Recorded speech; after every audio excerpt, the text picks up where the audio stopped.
तो भाइयों आज हम आ चुके हैं एक नेक्स्ट वीडियो लेकर आपके लिए जो न्यू वीडियो है। एंड आज हम इस आज हम पढ़ेंगे हाव्यू। हाव्यू क्या होता है? मैट्रिक्स। मैट्रिक्स में हमें ये देखना है कि क्या हमें इसमें, मैंने पहली क्लास में आपके लिए एक प्रीवियस वीडियो थी उसमें मैंने आपको बता दिया था हाव्यू क्या है।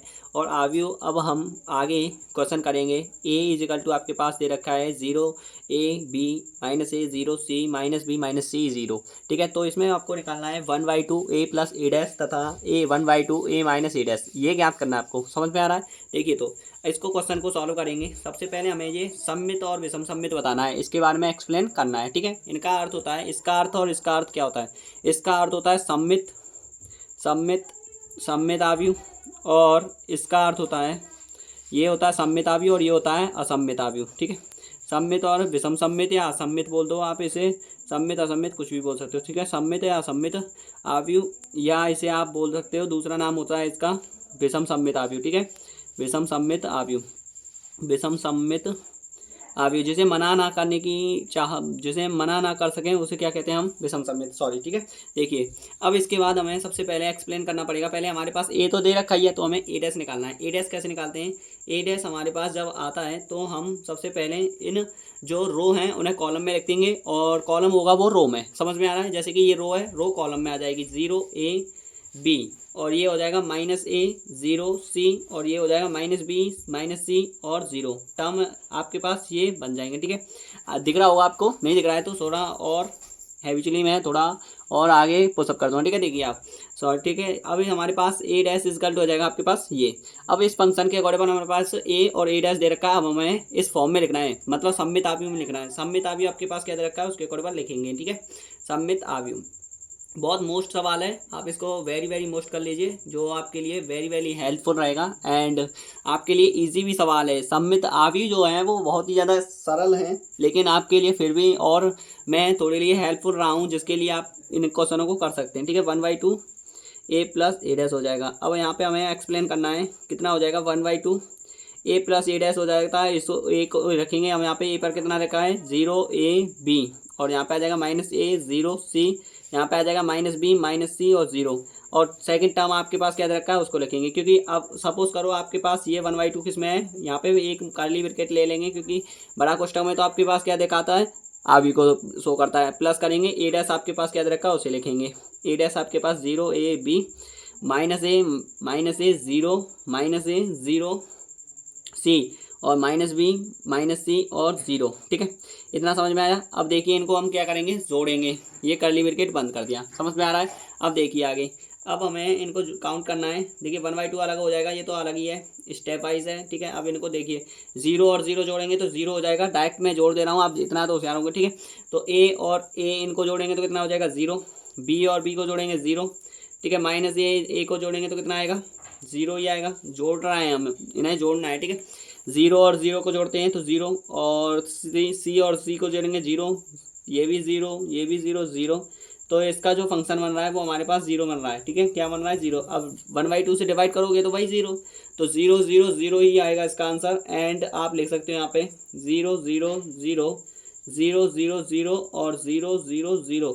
अब आपको इस फॉर्म में आपके पास नहीं दे रखा होगा तो आपके पास फॉर्म दे रखी होगी ओनली 0। ठीक है, ये आपके पास एक ओ होगा, या फिर ओ बोल सकते हो या फिर 0 बोल सकते हो, एंड आंसर है। ठीक है, ये तो हो गया 1/2 वाला ए प्लस ए डैश। अब 1/2 ए माइनस ए डैश वाला देखेंगे, इस वाले फंक्शन को देखेंगे। ठीक है, सेकंड, फर्स्ट क्वेश्चन हो गया, सेकंड क्वेश्चन देखते हैं। देखिए सेकंड क्वेश्चन में क्या दे रखा है आपके पास, उसे लिखेंगे विषम सम्मित आव्यूह। अब ये सम्मित आव्यूह का आंसर आया है, विषम सम्मित आव्यूह देखते हैं। विषम सम्मित आव्यूह, विषम सम्मित आव्यूह क्या होता है इसके बारे में एक्सप्लेन करेंगे थोड़ा सा, और फिर देखेंगे आगे क्वेश्चन। ठीक है, और बहुत ही सरल तरीके से मैं आपको समझा रहा हूँ, बहुत ही इजी तरीके से। जोड़ घटाव तो आप जानते ही हैं, वही जोड़ घटाव इसमें है। ठीक है, इसमें क्या होता है कि रो रो से जोड़ते हैं, कॉलम कॉलम से जोड़ते हैं। इतना समझ में आया? ठीक है, तो देखिए अब विषम सम्मित आव्यूह क्या होता है। विषम सम्मित आव्यूह होता है हमारे पास 1/2 कोष्टक में ए माइनस ए डैश होता है, ये फॉर्म होती है। हमें इस फॉर्म को एक्सप्लेन करना है, किसके करवल? विषम सम्मित आव्यूह। अब देखिए ए कितना दे रखा है? ए दे रखा है ये, और बी ए डैश दे रखा है इतना। ठीक है, इनको रखेंगे, पुट कर देते हैं। ठीक है, देखिए अब यहाँ पे मैं इनको पुट कर दे रहा हूँ आपके लिए। ठीक है, 1/2 कर्ली ब्रैकेट लगाएंगे, फिर बड़ा कोष्टक। ठीक है, जो आपके लिए उसमें आव्यूह को दर्शाता है, इस बात से कि ये आव्यूह है, इसीलिए इसी से हमें रिप्रेजेंट पता चलता है कि ये आव्यूह है या फिर ये कुछ साइंडिक है। साइंडिक और आव्यूह में यही फर्क होता है। उसमें क्या होता है, उसमें मॉड दे रखा होता है और इसमें बड़ा ब्रैकेट, बात क्लियर है, ठीक है। जीरो यहाँ पे आ जाएगा माइनस सी, यहाँ पे कितना दे रखा है बी सी और यहाँ पे जीरो हो जाएगा, इतना क्लियर। एंड नाउ देन आगे आता है आपके पास क्या, सेकंड है ए डैश आपके पास दे रखा है इसमें zero A B, and second है माइनस ए जीरो सी, और यहाँ पे आ जाएगा माइनस बी माइनस सी और जीरो, ठीक है। ये टर्म बनेगा, ये टर्म बनेगा, और एंड क्रॉस इट, आप कर्ली ब्रैकेट इज क्लोज्ड, ठीक है। आगे देखिए, अब यहाँ तक क्लियर हो गया। अब इसी को घटाएंगे, हम घटाते हैं, चलिए 1/2। अब इसको मैं आपके लिए डायरेक्ट करके दिखाता हूँ, देखिए क्या हो जाएगा, फिर आगे अब आंसर सेट करेंगे। देखिए जीरो से जीरो में घटाएंगे तो जीरो ही मिलेगा, ए में से ए घटाएंगे, अगर माइनस माइनस है तो कितना हो जाएगा, ये प्लस हो जाएगा, और माइनस माइनस प्लस हो जाएगा तो 2a हो जाएगा। यहाँ पे बी है, माइनस करोगे तो 2b हो जाएगा। यहाँ पे ए है, ए में से ए करोगे तो -2a हो जाएगा। बात क्लियर, आप जानते हैं ना, माइनस माइनस क्या हो जाता है, प्लस हो जाता है, और माइनस माइनस क्या हो जाएंगे, प्लस। माइनस का चिन्ह है इसलिए माइनस आया, बात क्लियर है यहाँ तक, ठीक है। जीरो में से जीरो गया तो जीरो बचेगा, सी में से सी गया तो 2c बचेगा, क्योंकि भाई जीरो है, जीरो माइनस माइनस करोगे तो प्लस हो जाएगा, ठीक है, 2c हो जाएगा। और यहाँ पे माइनस भी है, माइनस बी में से माइनस बी चाहेगा तो माइनस के 2b हो जाएगा, ठीक है। इतना क्लियर हुआ आपके लिए। एंड सेकंड रीजन है आपके पास माइनस के 2c हो जाएगा, और यहाँ पे कितना हो जाएगा, जीरो, जीरो है तो जीरो में से जीरो कट जाएगा।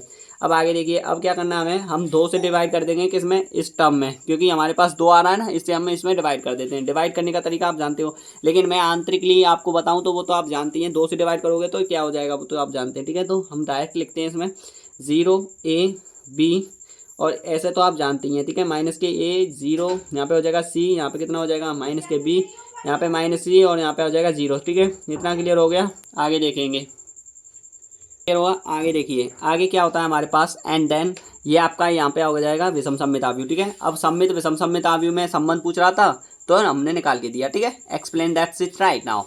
आगे देखेंगे, ठीक है। थोड़ी बहुत इंग्लिश चल जाती है, क्योंकि मैथ में भी इंग्लिश चलती है, आजकल इंग्लिश का ज़माना ही आप जानते हो बच्चों, ठीक है। देखिए आगे, अब सेकंड क्वेश्चन है आपके पास, सेकंड क्वेश्चन क्या है उसको देखेंगे। देखिए सेकंड क्वेश्चन आपके पास, यदि ए और तथा बी सममित आव्यूह हैं, मतलब समान कोटि वाले, कैसे समान कोटि है इन दोनों की, और सममित आव्यूह ए बी माइनस बी ए बराबर क्या होगा, ये आपको एक्सप्लेन करना है। इसमें मैं बता दे रहा हूँ आपको, इसमें आपको करना है कि सममित आव्यूह है ये, या विषम सममित आव्यूह है, या ये शून्य कोटि है, या इनमें से कोई नहीं, ठीक है। ये 4 ऑप्शन है आपके लिए, ठीक है।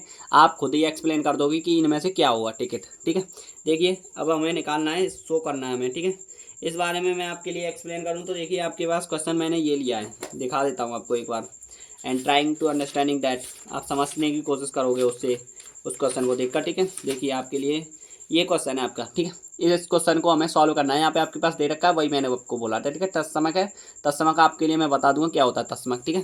तत्समक का जैसे कि ये मॉड ए और मॉड बी, मतलब दोनों ही एक ही बार में आएगा होल में, और बराबर हो जाए बी डैश ए डैश, मतलब ए बी का डैश का मॉड, फिर बी डैश ए डैश, ऐसे हो जाता है मॉड वाला, बात क्लियर है, उसे बोलते हैं तत्समक। समझ में आया, ठीक है। आप इसे, लेकिन आपके अकॉर्डेबल होता है, अगर आएगा तो देखा जाएगा, नहीं तो नहीं, ठीक है।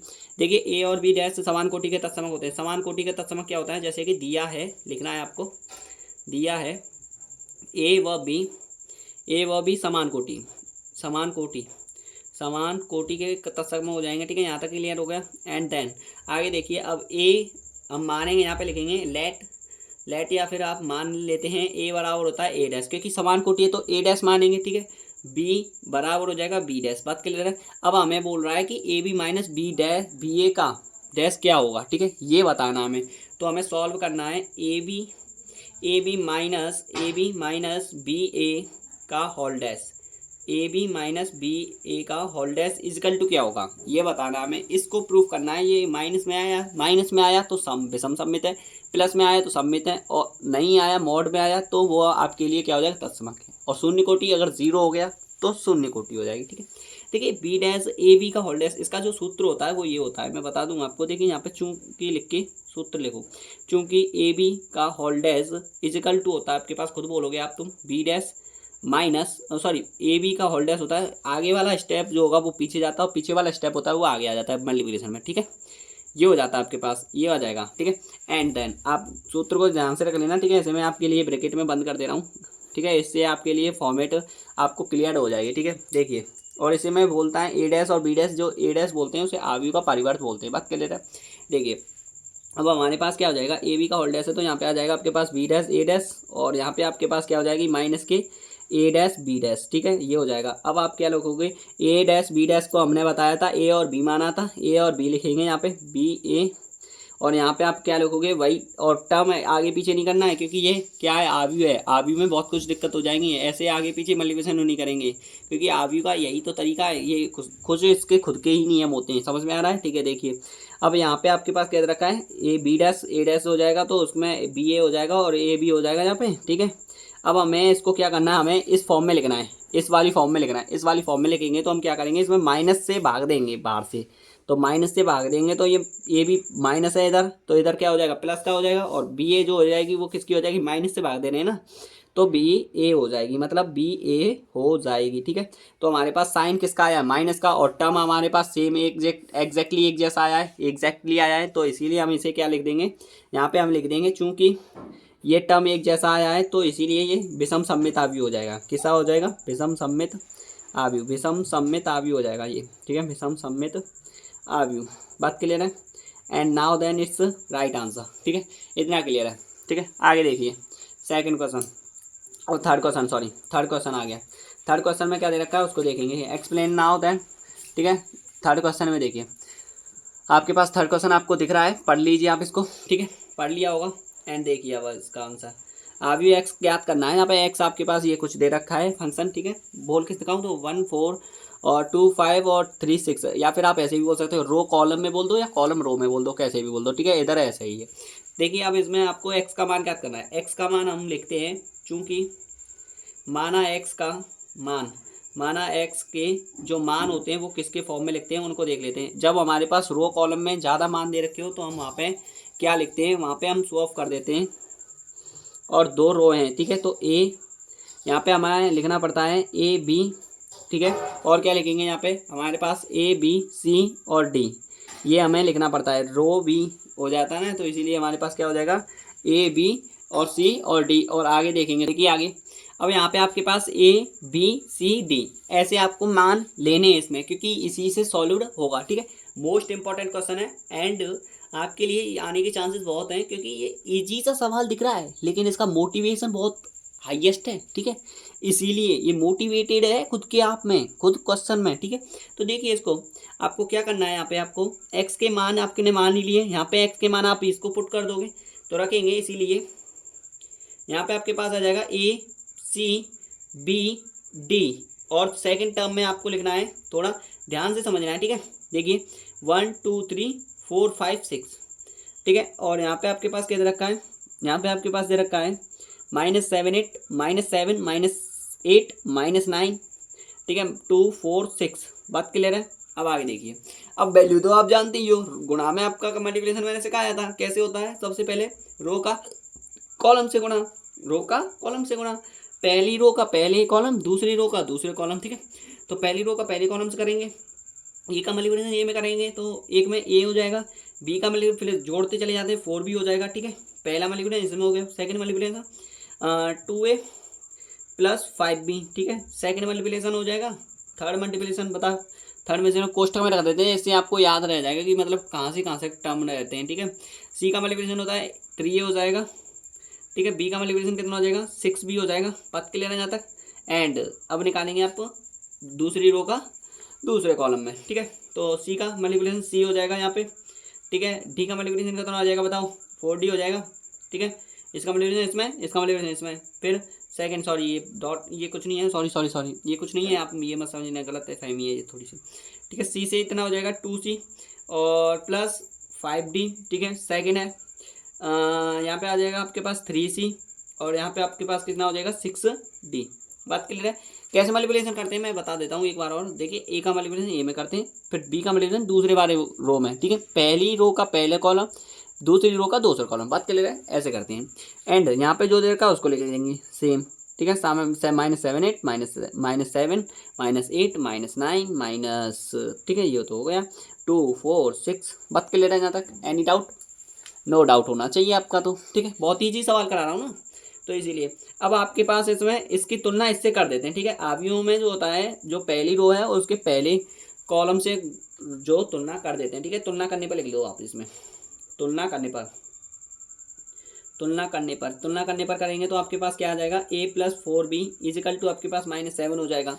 ठीक है, तो a बराबर कितना आ जाएगा, पहले इसको निकाल लेते हैं, तो माइनस मतलब सॉरी a बराबर कितना हो जाएगा, अभी आपके पास जस्ट वेट इट, यहाँ पे आपके पास क्या दे रखा है, वो आप ऐसे की ऐसे ही एक्सप्लेन कीजिए। अभी जस्ट वेट इट ऐसे नहीं आएगा, ठीक है आंसर। पहला समीकरण हो गया, सेकंड समीकरण देखिए 2a और -8, ठीक है 2a प्लस 5b, सेकंड निकाल रहे हैं हम, सेकंड वाला केस निकाल रहे हैं, ठीक है 2a प्लस 5b बराबर, अभी ऐसे नहीं आएगा क्योंकि ये विलोपन विधि वाली जाएगी, ठीक है आपने पढ़ा होगा क्लास 10th में, ठीक है तो वो वाली विधि से लगेगा इसमें -8, या फिर आप प्रतिस्थापन कोई सी भी लगा सकते हो, समीकरण सेकंड, ठीक है यहाँ तक क्लियर हुआ।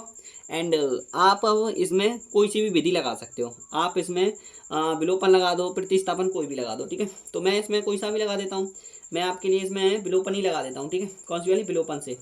यहाँ पे लिख देता हूँ थोड़ा सा, मैं थोड़ी सी लिख देता हूँ विलोपन विधि से, ठीक है विलोपन विधि से, यह आपने पढ़ी होगी क्लास 10th में बहुत ही अच्छी तरीके से। एंड बेटर लक इट है, ठीक है तो हमें क्या करते हैं, हम समीकरण फर्स्ट में क्या कर देते हैं, सीधा सीधा मल्टीप्लिकेशन कर देते हैं, ठीक है इतना क्यों लेंदी लेना, ठीक है पहले में क्या है, हम ए को घटाना चाह रहे हैं तो ऊपर के में 2 से मल्टीप्लिकेशन और ये नीचे के में 1 से मल्टीप्लिकेशन, बात क्लियर है।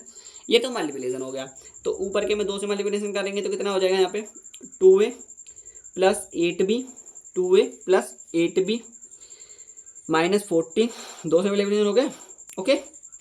देखिए ये तो सेम है, नीचे वाला तो उसमें तो एक का मल्टीप्लिकेशन कितने से भी कर दीजिए वो सेम संख्या आती है, बात क्लियर है। आगे देखिए घटाने पर करेंगे या जोड़ने पर करेंगे, घटाने पर करेंगे बच्चों, घटाने पर, ठीक है। आगे देखिए ये माइनस का साइन हो जाएगा, ये माइनस का ये प्लस का हो जाएगा, ठीक है जो चेंज हो जाते हैं वो चेंज हो जाते हैं, -2a कट जाएगा, ये कितना हो जाएगा माइनस के प्लस, प्लस माइनस माइनस हो जाएगा तो प्लस के 3 भी आ जाएगा, बराबर होता है प्लस माइनस क्या हो जाएगा -6 हो जाएगा, बात क्लियर है यहाँ तक। Any doubt for this, no doubt तो होना ही नहीं चाहिए बच्चों आपको, ठीक है तो आगे देखिए अब आपके पास कितना आ गया, b बराबर कितना आ जाएगा, यहाँ पे आप लिख सकते हैं थोड़ा सा छोटा कोष्टक लगाएंगे इसमें, तो b बराबर आपके पास हो जाएगा -2, ठीक है। a का मान आप कहाँ से रखोगे, a का मान समीकरण फर्स्ट में रख दीजिए, समीकरण फर्स्ट में a का मान, समीकरण फर्स्ट में a का मान, ठीक है बस सॉरी b का मान रखने पर, b का मान रखोगे तभी तो a का मान आएगा, इतना तो आप जानते हैं, ठीक है तो b का मान रखेंगे a में, ठीक। देखिए क्या दे रखा समीकरण first, a plus 4b is equal to -7, ठीक है क्या लिख रहा है हमने ये लिखा, और a प्लस 4b की वैल्यू हो जाएगी 4 गुणा -2 बराबर कितना हो जाएगा -7, ठीक है यहाँ तक क्लियर हुआ। एंड देखिए आगे a बराबर मैं इसको डायरेक्ट कर दे रहा हूँ, ठीक है कितना हो जाएगा -7, इतने आएगा -8 हो जाएगा, इतना जाएगा तो किस में हो जाएगा प्लस का 8 हो जाएगा, और a बराबर कितना आ जाएगा बताओ जरा, a बराबर आ जाएगा 1, ठीक है। अब आपके पास इतना तो पता चल गया होगा, b बराबर आ गया, a बराबर आ गया, अब रह गया c और d। अब मैं खाली कोई से भी टर्म ले लेती है, आप भले ही इनको मत लेते, आप इन दोनों को ले लेते तब भी आ जाता, आप इनको ले लेते तब भी आ जाता, और हमने इनको लिया तब भी आ गया, ठीक है कैसे भी ले सकते हो, लेकिन पहली रो का पहली ही रो से आपको देखना पड़ेगा, पहली रो का पहली ही रो की कंपैरिजन में आपको करना पड़ेगी तुलना, ठीक है। अब सेकंड देखते हैं c plus dy, c plus 4d और 2c प्लस 4d, बात क्लियर है। यहाँ पे देखिए अब इसको देखिए आगे देखिए, यहाँ पे देखिए समीकरण सेकंड ले रहे हैं, c प्लस 4d बराबर कितना दे रखा है 2, समीकरण नंबर फर्स्ट पहली रो का पहला, इसको ले लीजिए आप या फिर इसको ले लेते हैं, चलो कोई सा भी लीजिए आप, आपको डाउट नहीं होना चाहिए बच्चों, ठीक है जो भी है खुल के बात करो, ठीक है। देखिए अब इसको समीकरण फर्स्ट सेकंड मान लेते हैं या थर्ड कोई सा भी मान लीजिए, सेकंड केस है ना, आप केस सेकंड डालिए यहाँ पे, केस सेकंड है ये, ठीक है ऐसा कर दीजिए जिससे आपको पता चल जाएगा ये क्या चीज़ है, ठीक है दिख रहा है ना, ठीक है केस सेकंड है ये मैं बोल रहा हूँ उसे ध्यान दो, ठीक है। अब आपके पास इसे भी विलोपन विधि से कर देते हैं, ठीक है समीकरण फर्स्ट में 3 से गुणा, ठीक है समीकरण फर्स्ट में 3 से गुणा, तथा समीकरण सेकंड में 1 से, समीकरण फर्स्ट में 3 से और समीकरण सेकंड में 1 से, मतलब समीकरण सेकंड में 1 से गुणा, ठीक है गुणा करने पर, 1 से गुणा करने पर, बात क्लियर है यहाँ तक, ठीक है इतना समझ में आया, ठीक है। आगे देखिए अब आगे आपको क्या क्या करना है, यहाँ पे अब आपको केस चल रहा है इसी के अकॉर्डिंग चलना है, ठीक है। समीकरण फर्स्ट में 3 से गुणा करोगे तो 3c प्लस 4 12d बराबर हो जाएगा 3 दूनी 6, नीचे कितना हो जाएगा 3c प्लस 6d बराबर 6, ठीक है यही तो आ रहा है कि कुछ और है, देखना जरा देखते हैं, रुक जाओ। तो आपके पास क्या है यहाँ पे, इतना तो वो तो सही है, ये भी सही है, चलो देखते हैं, ठीक है। अब आगे क्या प्रोसेस है हमारे पास, वही प्रोसेस जो चलता है, ठीक है। अब आपको मैं क्या करना है, हमें आपको ये देखना है, यहाँ पे डाउट देख लेते हैं पहले तो इसमें, ठीक है कोई भी डाउट हो तो उसी के हिसाब से हमें देखना पड़ता है, ठीक है। देखिए आपके पास यहाँ पे क्या है, यहाँ पे आपके पास 6d है, ठीक है ये आपके पास क्या हो जाएगा 3c इससे कट जाएगा, ठीक है कट जाएंगे चिन्ह, ठीक है तो ये कट जाएगा, इसमें से इसको घटाओगे तो 6d बराबर इधर से घटाओगे तो 0, d बराबर कितना आ गया 0 टर्म, बात क्लियर, d बराबर कितना आ गया 0 टर्म। डी बराबर आ गया 0 टर्म। सेकंड देखते हैं, सेकंड केस में क्या आता है, ठीक है। समीकरण फर्स्ट में आप यहाँ पे लिख दीजिए, ठीक है। समीकरण अब फर्स्ट ले लेते हैं इसमें, समीकरण फर्स्ट में, समीकरण फर्स्ट मतलब सेकंड केस का लेना है, ध्यान रखना। डाउट हो रहा है तो इसे थर्ड और फोर्थ मान लेना, ठीक है। ज़्यादा दिक्कत है तो, अगर हो रही है तो डी का मान रखने पर, डी का मान रखने पर, ठीक है, रखने पर रखिए। सी प्लस 4D बराबर कितना हो जाएगा 2। सी प्लस 4 गुणा डी, डी की वैल्यू आपके पास 0 है, बराबर 2, ठीक है। सी बराबर 0 हो जाएगा, 2 आ जाएगा, ठीक है। ये तो 0 ही हो जाएगा, इसका तो कोई महत्व ही नहीं रहा, कोई वेरिएबल ही नहीं है। तो सी बराबर कितना आ गया, डी आ गया 0 और 2 आ गया, डी बराबर 0 आ गया, ठीक है। आगे देखिए इनके, अब इन्हें को एक टर्म में रखेंगे कि x के मान, अतः x के मान, अब लिखो आप यहाँ पे, अतः x के मान, या अतः x का आव्यूह लिख सकते हो, ठीक है। आव्यूह की फॉर्म में लिख रहे हो ना, मान तो आपने निकाल ली दिए, लेकिन आव्यूह की फॉर्म में लिख रहे हो, इसीलिए तो आपको लिखना है ABCD कैसे रखी थी वही लिखेंगे, ABCD जैसी आपने पुट की थी उसी के अकॉर्डिंग। और आपको लिखना है फिर यहाँ पे ए की वैल्यू कितनी दे रखी है आपके पास, देखिए जरा, देखिए ए की वैल्यू आपके पास यहाँ पे दे रखी है, ए की वैल्यू 1 दे रखी है, ठीक है। और बी की वैल्यू आपके पास -2, ठीक है। ए की वैल्यू 1, बी की वैल्यू -2, सी की वैल्यू आपके पास 2 दे रखी है और डी की वैल्यू 0 दे रखी है। और यही आंसर है आपके, एंड वेरी वेल दैट, ठीक है। वीडियो पसंद आई हो तो लाइक करना, कमेंट करना, और आज यहीं पे हम वीडियो को समाप्त करते हैं, ठीक है। आगे नेक्स्ट वीडियो ऐसे ही मोस्ट इंपॉर्टेंट लाते रहेंगे आपके लिए, और आपको कोई डाउट हो तो कमेंट के माध्यम से जरूर बताना। थैंक यू, धन्यवाद।